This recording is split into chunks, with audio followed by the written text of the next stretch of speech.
vibeBooks presents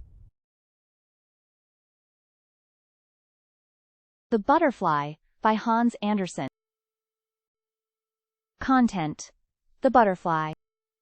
There was once a butterfly who wished for a bride, and, as may be supposed, he wanted to choose a very pretty one from among the flowers. He glanced with a very critical eye at all the flower beds, and found that the flowers were seated quietly and demurely on their stalks, just as maidens should sit. But there was a great number of them, and it appeared as if making his choice would become very wearisome. The butterfly did not like to take too much trouble, so he flew off on a visit to the daisies. The French call this flower marguerite, and say that it can prophesy. Lovers pluck off the leaves, and as they pluck each leaf they ask a question about their sweethearts, thus: "Does he or she love me?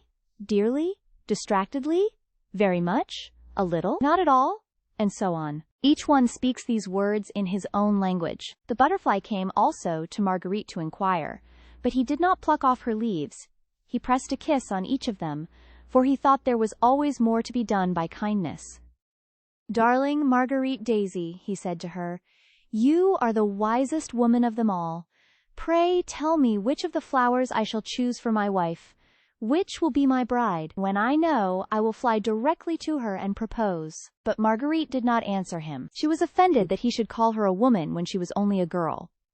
"There is a great difference." He asked her a second time, and then a third, but she remained dumb, answering him not at all. Then he would wait no longer, but flew away to commence his wooing at once. It was in the early spring, when the crocus and the snowdrop were in full bloom. "They are very pretty," thought the butterfly. "Charming little lasses, but they are rather stiff and formal." Then, as young lads often do, he looked out for the older girls. He next flew to the anemones, but these were rather sour to his taste. The violet was a little too sentimental, the lime blossoms were too small, and, besides, there was such a large family of them. The apple blossoms, though they looked like roses, bloomed today, but might fall off tomorrow with the first wind that blew, and he thought a marriage with one of them might last too short a time. The pea blossom pleased him most of all. She was white and red, graceful and slender, and belonged to those domestic maidens who have a pretty appearance, yet can be useful in the kitchen. He was just about to make her an offer when, close by her, he saw a pod, with a withered flower hanging at the end. "Who is that?" he asked. "That is my sister," replied the pea blossom. "Oh, indeed, and you will be like her some day," said he, and at once he flew away, for he felt quite shocked. A honeysuckle hung forth from the hedge, in full bloom, but there were so many girls like her, with long faces and sallow complexions. No, he did not like her. But which one did he like? Spring went by, and summer drew toward its close. Autumn came, but he had not decided. The flowers now appeared in their most gorgeous robes, but all in vain. They had not the fresh, fragrant air of youth. The heart asks for fragrance even when it is no longer young, and there is very little of that to be found in the dahlias or the dry chrysanthemums. Therefore the butterfly turned to the mint on the ground. "This plant, you know, has no blossom, but is sweetness all over. It is full of fragrance from head to foot, with the scent of a flower in every leaf." "I will take her," said the butterfly, and he made her an offer, but the mint stood silent and stiff as she listened to him. At last she said, "I can give you friendship if you like, nothing more. I am old and you are old, but we may live for each other just the same. As to marrying, however, no.